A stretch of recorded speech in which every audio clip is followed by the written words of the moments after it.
Ano nga ba ang dapat unahin? Poste o pader?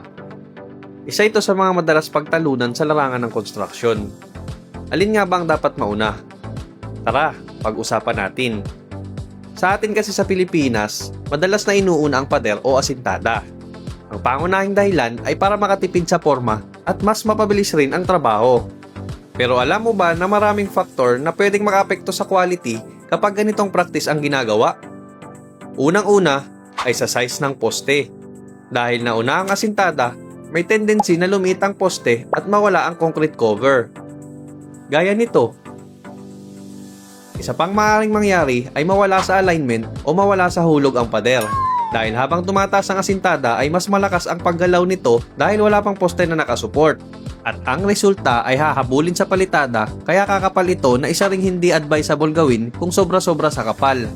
At ang panghuli na pinaka-importante sa lahat, lalo na sa panahon ngayon, ay mawawala ng seismic resistance ang pader kung direkta itong nakadikit sa poste.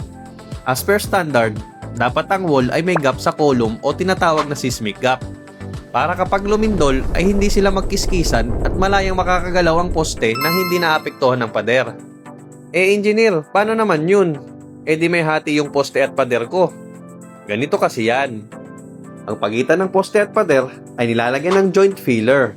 Kadalasang ginagamit sa site ay yung styro, saka sisingitan ng bakerad, at panghuli ang paglalagay ng sealant para sa finish. So ang sagot ay ang poste dapat ang mauna. Kaya kung maisipan mong magpatayo ng bahay, ay alam mo na ang dapat unahin. Di bali nang madagdagan ng gastos, kesa naman makompromise ang tibay at safety ng tahanan mo. Yun lang. Bye!